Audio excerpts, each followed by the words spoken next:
오늘은 열왕기하 2장 1절부터 25절의 말씀을 보시고 먼저 가는 자와 따라가는 자, 먼저 가는 자와 따라가는 자라는 제목으로 말씀을 나누도록 하겠습니다.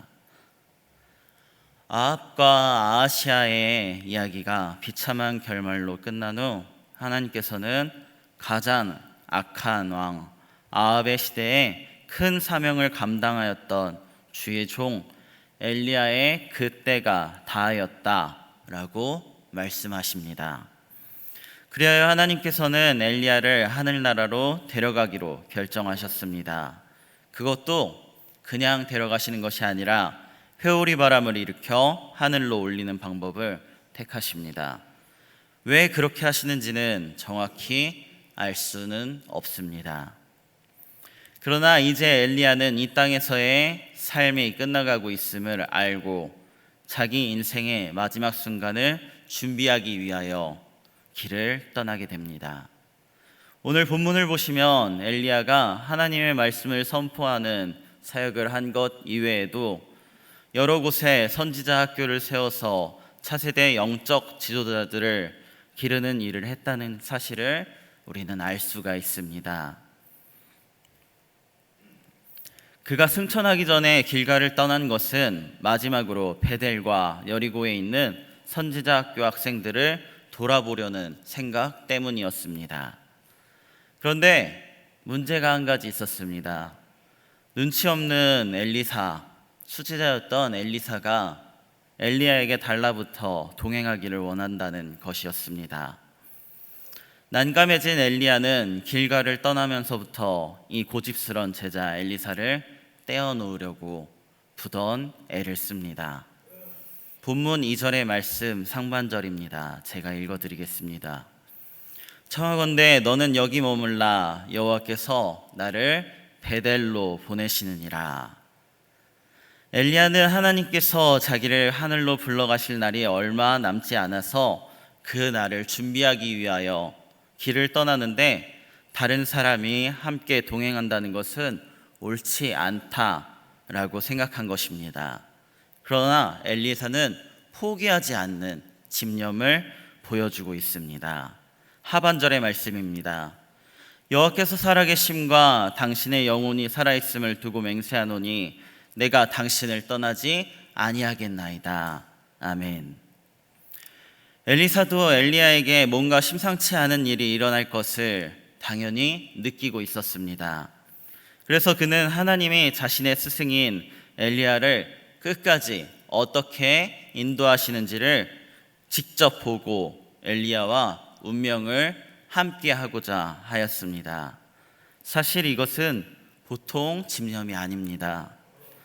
단순히 엘리야의 마지막이 가까웠음을 안다고 이런 행동이 바로 나오는 것은 아니지요.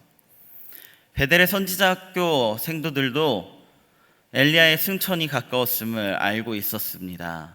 그래서 엘리야에게 나와 묻습니다. 본문 3절의 말씀입니다. 본문 3절의 말씀을 우리 함께 읽으시겠습니다. 본문 3절의 말씀을 함께 읽으시겠습니다. 베델에 있는 선지자의 제자들이 엘리사에게로 나와 그에게 이르되 여호와께서 오늘 당신의 선생을 당신의 머리 위로 데려가실 줄을 아시나이까 하니 이르되 나도 또한 아노니 너희는 잠잠하라 하니라. 아멘.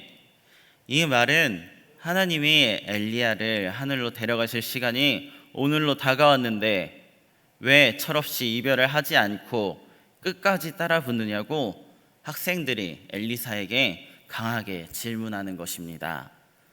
선지자 학교 생도들도 하나님의 지식이 가득한 사람들이라서 엘리야의 승천이 다가왔음을 알고 있었습니다. 그러나 그들은 그 사실을 그냥 제3자의 입장에서 지켜만 보고 있었습니다. 그들은 엘리야와 엘리사로부터 멀리 떨어진 거리에서 그들의 움직임을 관찰만 하였습니다. 그것이 그들의 방식이었고 그들은 그것이 옳다라고 생각했습니다. 하지만 엘리사는 달랐습니다. 엘리사는 이렇게 말하지요. 나도 또한 아노니 너희는 잠잠하라. 엘리사는 이 한마디로 선지자의 제자들을 침묵시킵니다. 자기도 그걸 몰라서 엘리야에게 바짝 붙어 따라다니는 게 아니라는 것입니다. 스승이 마지막 길을 가시도록 놓아드리는 예의도 중요하지만 엘리사에게는 그보다 더 중요하고 강한 절박함이 있었습니다. 그것을 알지도 못하면서 너희만 똑똑한 것처럼 떠들지 말라는 것이 엘리사의 마음이었습니다. 그것이 무엇인지는 아주 조금 후에 드러납니다. 저와 성도님들은 오늘 말씀을 통해 드러나는 엘리사의 태도를 보시면서 먼저 첫 번째, 믿음 생활의 절박한 자세를 배워야 할 것입니다. 엘리야는 베델을 떠나 여리고로 가면서 다시 한번 똑같은 말로 엘리사를 떼어놓으려 하지만 엘리사도 똑같은 대답을 하며 끝까지 따라 붙습니다.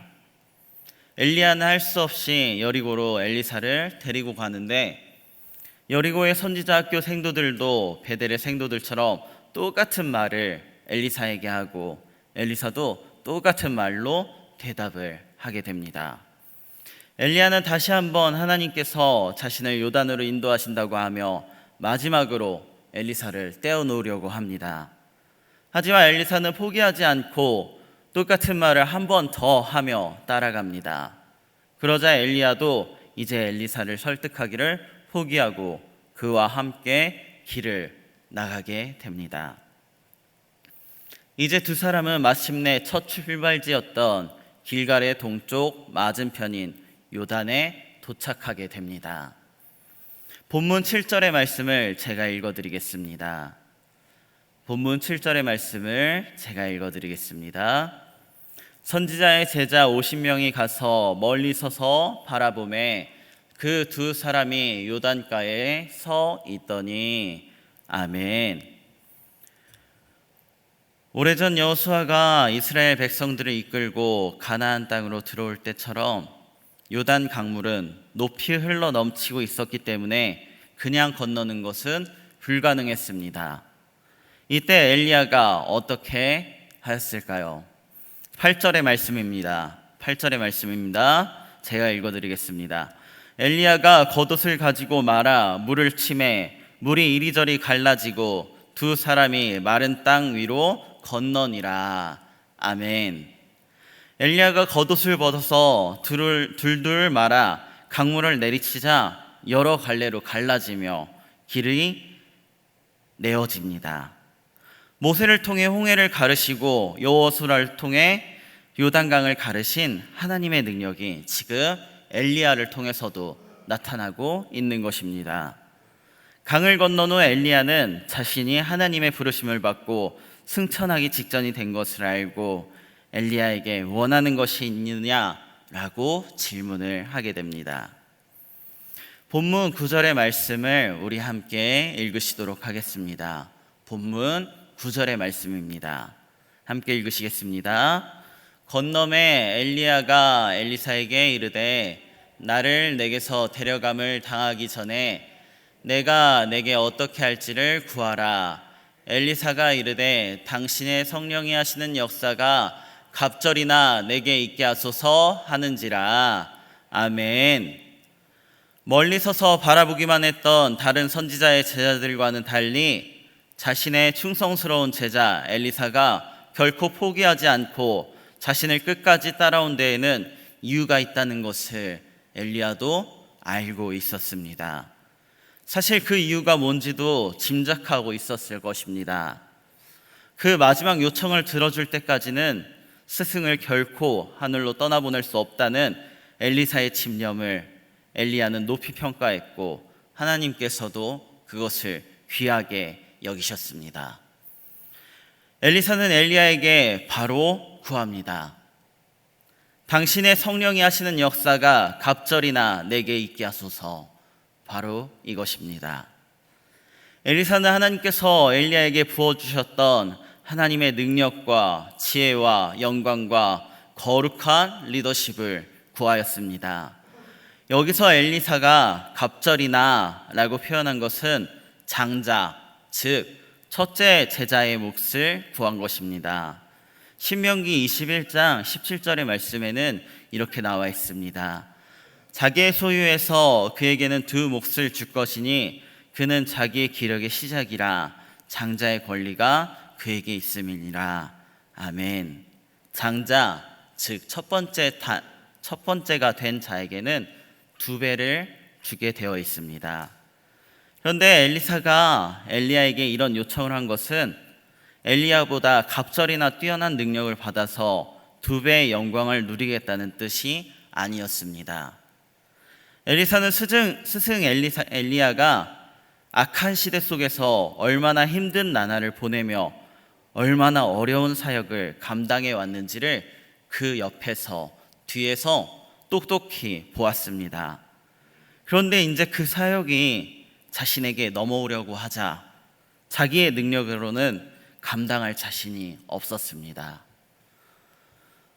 그러므로 엘리사는 갑절의 능력을 엘리야에게 구했던 것입니다.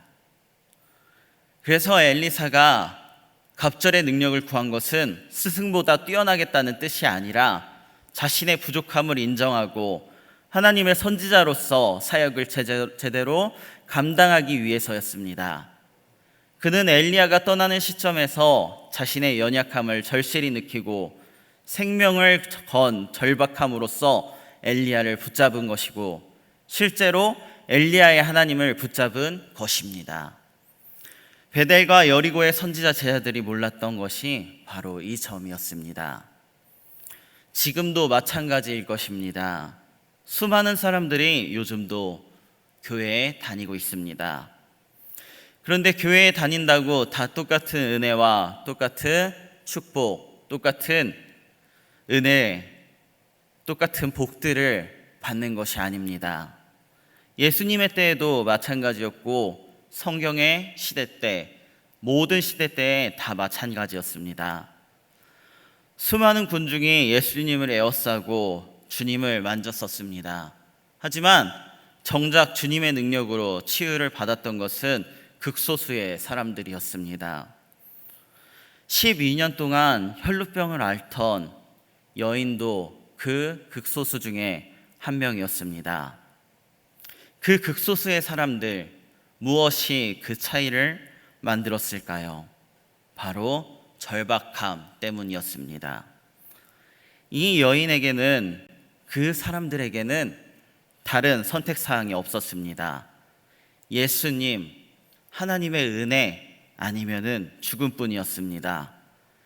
그래서 목숨을 걸고 그 힘없는 몸으로 군중을 뚫고 들어와 예수님을 만지고 하나님의 은혜를 구했던 것이었습니다. 그 절박한 믿음이 예수님의 능력을 체험하게 만들었던 것이었습니다. 절박한 믿음에 관한 다른 말씀을 한 번 더 읽어드리겠습니다. 창세기 32장 25절로 26절의 말씀입니다. 제가 읽어드리겠습니다. 자기가 야곱을 이기지 못함을 보고 그가 야곱의 허벅지 관절을 치매 야곱의 허벅지 관절이 그 사람과 씨름할 때에 어긋났더라. 그가 이르되 날이 세려하니 나로 가게 하라. 야곱이 이르되 당신이 내게 축복하지 아니하면 가게 하지 아니하겠나이다. 아멘. 야복 강가에서 밤새 주님의 천사와 씨름하던 야곱의 마음도 바로 이런 절박함이 있었습니다.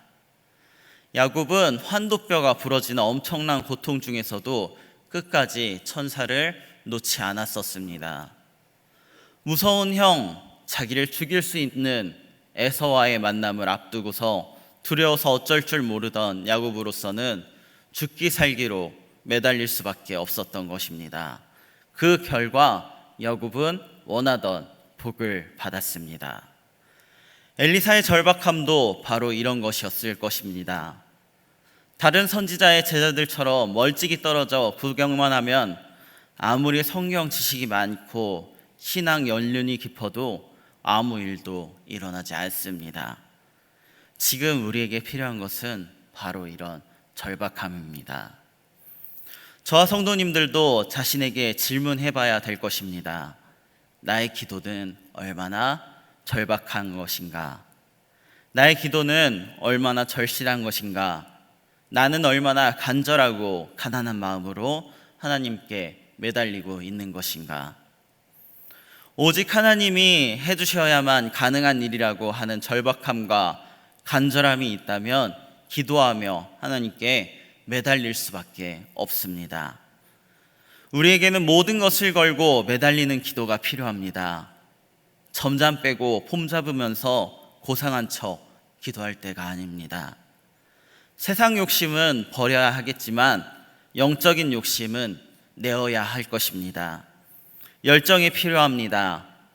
은혜를 사모해야 하고 모든 것을 이겨낼 영적인 힘을 구해야 합니다.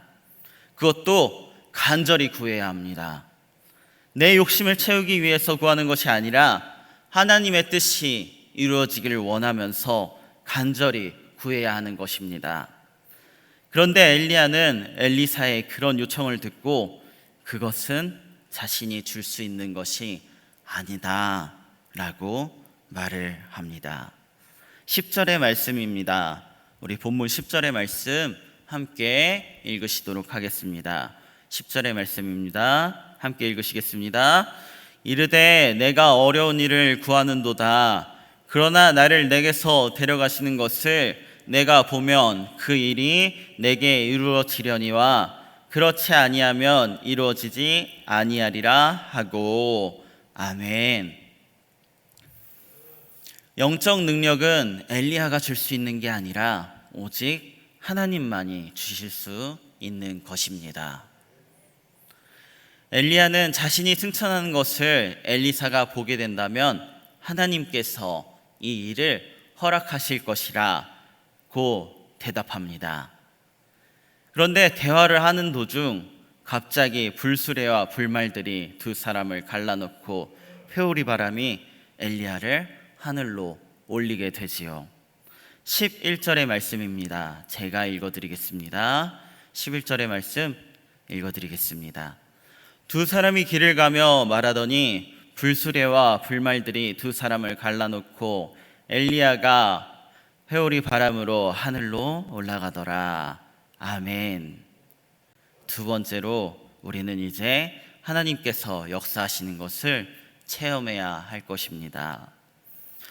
그렇게 순식간에 일어난 엘리야의 승천을 엘리사는 분명히 보았습니다. 그렇다면 이것은 엘리야의 말대로 엘리사가 구한 갑절의 영감을 하나님께서 그에게 주셨다는 것을 의미합니다.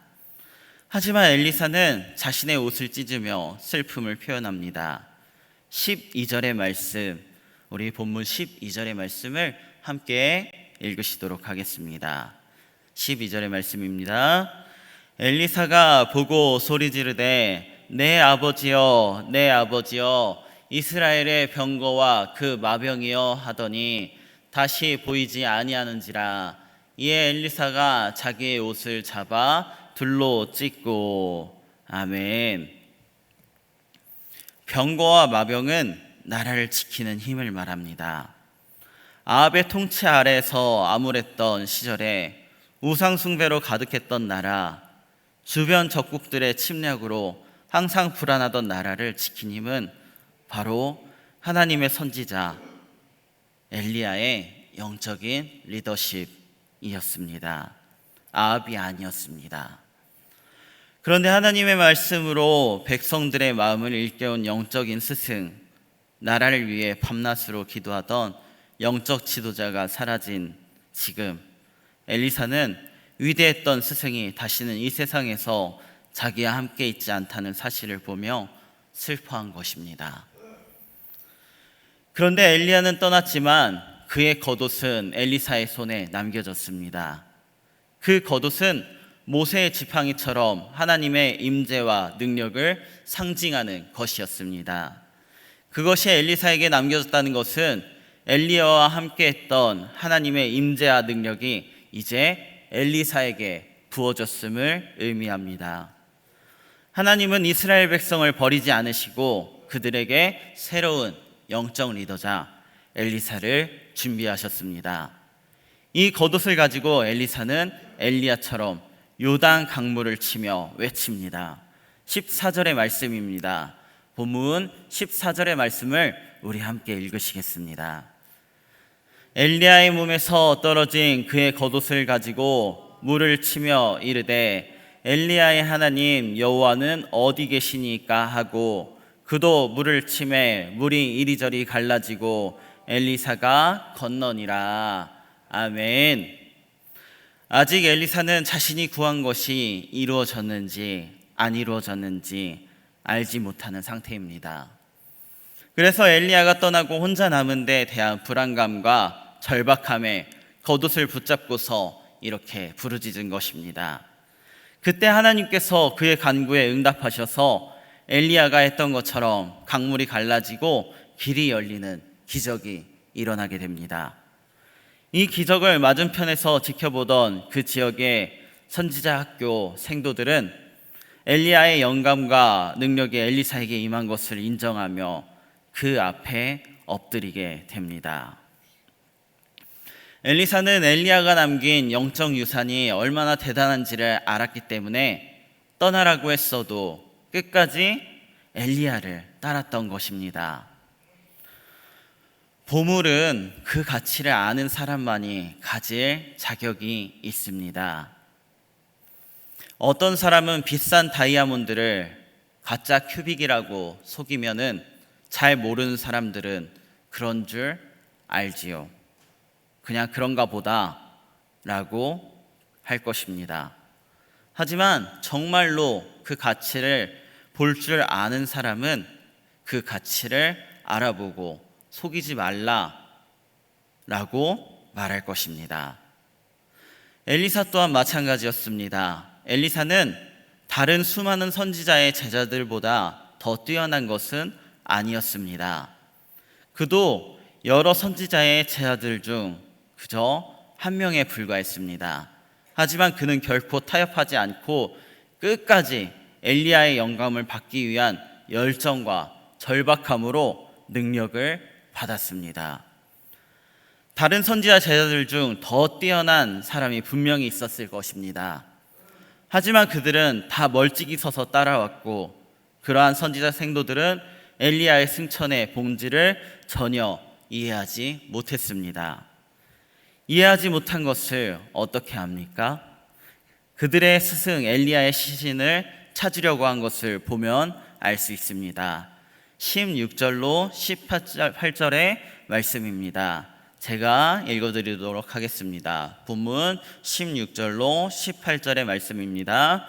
그에게 이르되 당신의 종들에게 용감한 사람 50명이 있으니 청하건대 그들이 가서 당신의 주인을 찾게 하소서. 염려하건대 여호와의 성령이 그를 들고 가다가 어느 산에나 어느 골짜기에 던지셨을까 하나이다 하니라. 엘리사가 이르되 보내지 말라 하나 무리가 그로 부끄러워하도록 강청하매 보내라 한지라. 그들이 50명을 보냈더니 사흘 동안을 찾되 발견하지 못하고 엘리사가 여리고에 머무는 중에 무리가 그에게 돌아오니 엘리사가 그들에게 이르되 내가 가지 말라고 너에게 이르지 아니하였느냐 하였더라. 아멘. 참 이상한 것을 우리는 볼 수 있습니다. 그들이 엘리사 앞에 꿇어 엎드려 절하면서 존경을 표시했다면 그의 말을 들었어야 했습니다. 그러나 그들은 엘리사가 가지 말라라고 말리는데도 그로 부끄러워하도록 강청했습니다. 즉 그들이 하도 성가시게 간청하니까 엘리사가 그럼 찾아봐라 라고 했고, 그래서 그들은 50명을 보내어 실컷 찾다가 결국 헛고생만 하고 돌아왔습니다. 무슨 말입니까? 그들은 엘리야의 승천을 믿지 못한 것입니다.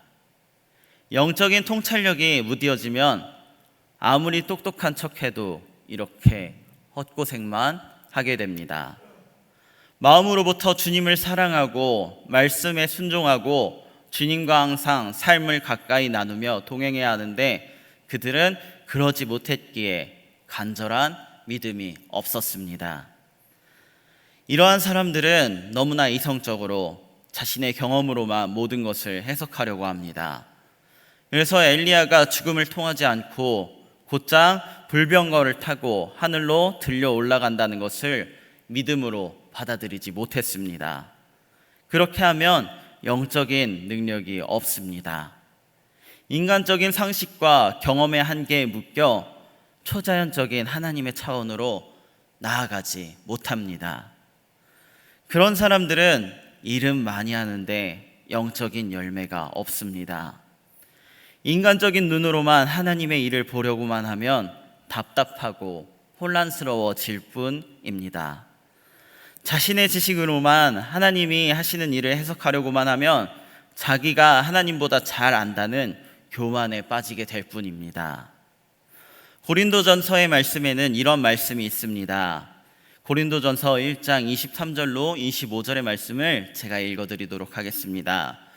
우리는 십자가에 못 박힌 그리스도를 전하니 유대인에게는 거리끼는 것이요 이방인에게는 미련한 것이로되 부르심을 받은 자들에게는 유대인이나 헬라인에게나 그리스도는 하나님의 능력이요 하나님의 지혜니라. 하나님의 어리석음이 사람보다 지혜롭고 하나님의 약하심이 사람보다 강하니라. 아멘. 어떻게 하나님께 어리석음이 있고 약하심이 있겠습니까? 우리가 이해하도록 그렇게 표현한 것뿐입니다. 하나님께서는 우리보다 그 무엇보다도 가장 더 잘 아십니다. 마지막으로 세 번째, 하나님께서 이제 따라가는 자 엘리사를 통하여 역사하십니다. 하나님은 새로 영적 리더자가 된 엘리사의 영적 권위를 세워주시기 위해 두 가지 기적을 보여주십니다. 첫 번째 기적은 물이 좋지 않아 고통당하는 여리고 주민들을 위해 마실 수 있는 물로 바꾸어 주신 것입니다. 여리고는 여호수아 때부터 저주받은 땅이었습니다. 경치는 아름답고 광물은 좋았지만 물이 좋지 못해서 과일도 제대로 익지 못하고 사람들이 병에 많이 걸렸습니다. 그래서 고통받던 사람들은 엘리사에게 간절히 매달렸고 엘리사는 하나님의 능력으로 그들의 물에 소금을 뿌리며 고쳐줍니다. 이 사건은 아무리 힘들고 죄악된 상황 속에 있어도 누구든지 겸손하게 하나님의 은혜를 구하면 회복될 수 있다는 것을 보여줍니다. 두 번째 기적은 자신을 조롱하는 아이들을 징계한 일입니다. 여기에서는 아이들이라고 되어 있지만 정확히 말하면 적어도 10대 중후반의 젊은이들로 번역하는 것이 더 맞습니다. 그들이 엘리사를 조롱합니다. 본문 23절의 말씀입니다. 제가 읽어드리겠습니다. 엘리사가 거기서 베델로 올라가더니 그가 길에서 올라갈 때에 작은 아이들이 성읍에서 나와 그를 조롱하며 이르되 대머리에 올라가라 대머리에 올라가라 하는지라. 아멘. 그들이 엘리사를 에워싸고 대머리에 올라가라 라고 반복하며 조롱하는데 이것은 머리숱이 적은 엘리사의 신체적 결함을 놀리면서 엘리야처럼 하늘로 승천해 보라고 놀리는 것이었습니다. 사실 이 여리고 지역은 대표적인 우상숭배 지역이었습니다. 열왕기의 말씀을 살펴보면 이 사실을 잘 알 수 있습니다. 열왕기상 16장 34절의 말씀에는 이렇게 나와 있습니다. 그 시대에 베델 사람 히엘이 여리고를 건축하였는데 그가 그 터를 쌓을 때에 맏아들 아비람을 잃었고 그 성문을 세울 때에 막내 아들 스굽을 잃었으니 여호와께서 눈의 아들 여호수아를 통하여 하신 말씀과 같이 되었도다. 아멘. 이런 것들이 아합 시대에 계속되어 연속되어서 벌어졌던 일이었습니다. 우상에게 그 아들을 제물로 바치고 그랬던 일이었습니다. 얼마나 악한 시대이며 또 얼마나 악한 성읍이었습니까? 이 지역의 젊은이들의 조롱은 이곳의 타락한 영성을 반영하고 있는 것입니다.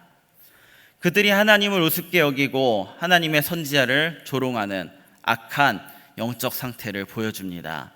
엘리사는 그러한 그들에게 저주를 합니다. 24절의 말씀에 이렇게 나와 있습니다. 엘리사가 뒤로 돌이켜 그들을 보고 여호와의 이름으로 저주하매 그 수풀에서 암곰 둘이 나와서 아이들 중에 42명을 찢었더라. 아멘.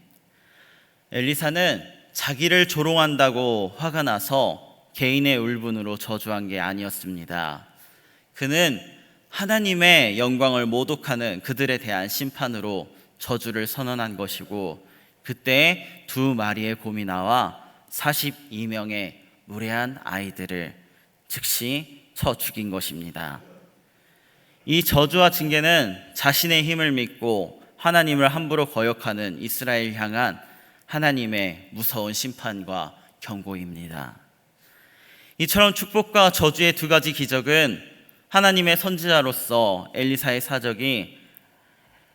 사역이 하나님의 사랑을 행하고 또 심판을 행하는 것임을 알려줍니다.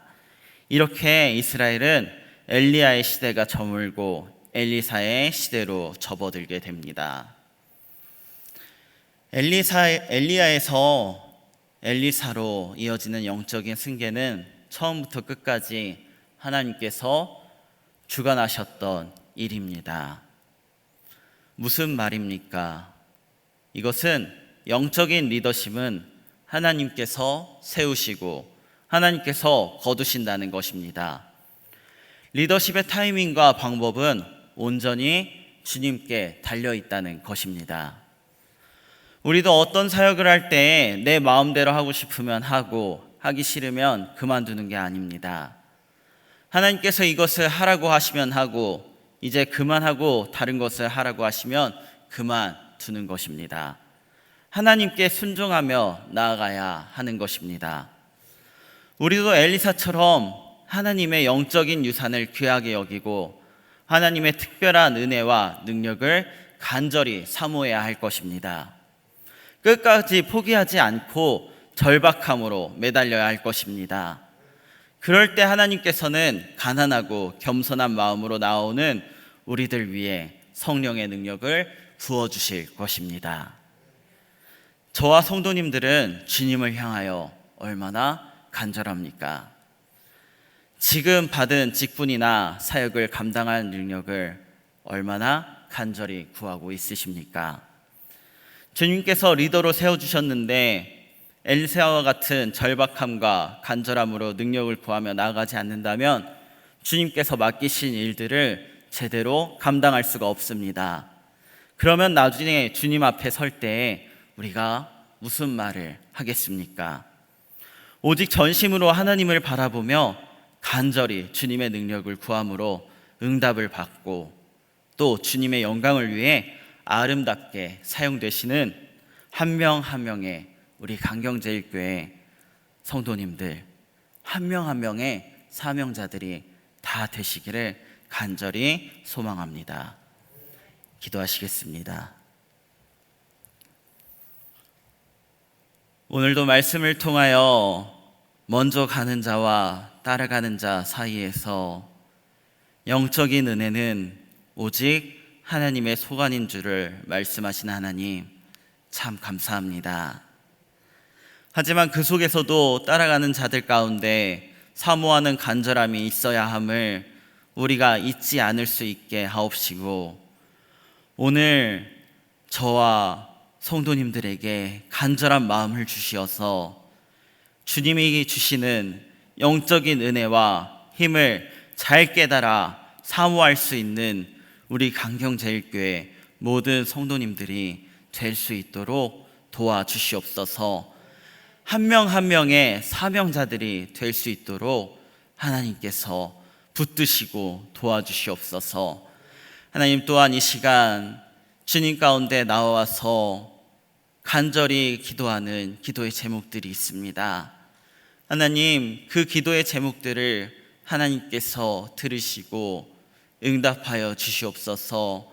하나님, 마음으로 기도할 때, 신령과 진정으로 기도할 때에 하나님께서 응답하신다 말씀하셨사오니 이 시간 치유의 하나님, 라파의 하나님께서 응답하여 주옵시고, 모든 것을 예비하시는 하나님께서 응답하여 주셔서 가장 좋은 것 주시는 하나님께서 일하시는 것을, 오늘 응답하시는 것을 우리의 눈으로 보고 듣고 돌아갈 수 있도록 도와주시옵소서.